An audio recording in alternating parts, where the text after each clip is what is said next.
Hi, Matt Byer of Matt Byer Organizing with organizing the top 5 homeless categories. Some categories of things have very obvious homes within your home. Some we are able to figure out, but some categories go without homes. Today we're going to take a look at the categories we see most in need of homes. So let's get started. First up, keepsakes. This one may surprise you because you probably have a place where you keep keepsakes, or several, and that's the problem. We often find things that clients are keeping for sentimental reasons throughout the home. We don't recommend discarding keepsakes much, but we do recommend keeping them in a dedicated zone. Why? A dedicated zone is one place where you keep all items of the same category. The reason this is important is because it creates a clear scoreboard of how much space in your home a category takes up. It's important to isolate keepsakes because they represent items from the past. When it's all together in a dedicated zone, you can instantly see just how much of your home space is devoted to your past. A dedicated zone sets a limit, and in organizing, limitations breed freedom. By setting a limit on keepsakes, stuff from the past, you open up space for present-day possibilities. Number 2, decor. There can be an overlap between decor and keepsakes. It all depends on how it's used. For example, you may have a family photo that you want to frame and display in your family room. That makes it a decor category, and it belongs right on the wall for you to enjoy. If you just want to keep the photo for sentimental reasons, then it goes with keepsakes in a more remote location.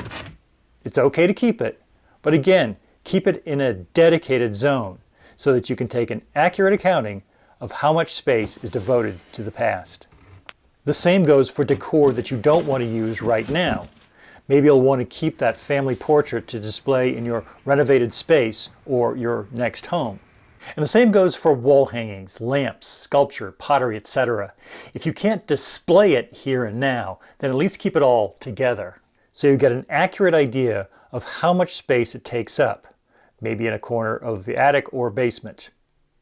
If decor items represent another time in your life, then perhaps you realize they're actually keepsakes. Then maybe you can take photos to preserve the memories and give you the space.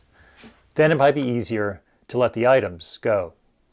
Number 3, gifts to give. We work with very generous people who love to collect gifts for friends and family. Gifts need a dedicated home like anything else. What's funny is how often clients suddenly realize that the reason that they are holding on to certain items is because they wanted to give them as gifts. When you are clear on why you keep something, it takes you to where it should go. As with keepsakes and decor, we often find items intended as gifts distributed throughout the home. As a result, our clients often find themselves with more gifts than they can realistically give.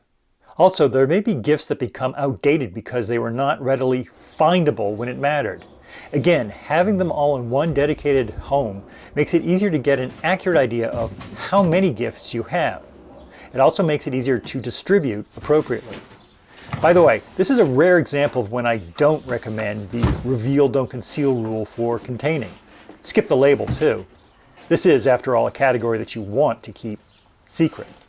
Number 4, projects. This is a category that accumulates more than we realize. The reason is, we tell ourselves that some items represent tasks. The reality is, they are projects made up of many tasks. A common thing I often hear is, I'll just go through this while I'm watching TV. I'm a great multitasker. I find that you can get more done in a focused minute than in an unfocused hour. The best use of that minute is to recognize when your task is a project and break it down into manageable, reliable stages. For followers of my videos, it will come as no surprise that I think all project storage should be planned around your number one organizing tool, a clear work surface for processing. I recognize that all the stuff I removed from my late parents' basement represented a project. I have broken it down into more manageable tasks by sorting with banker boxes.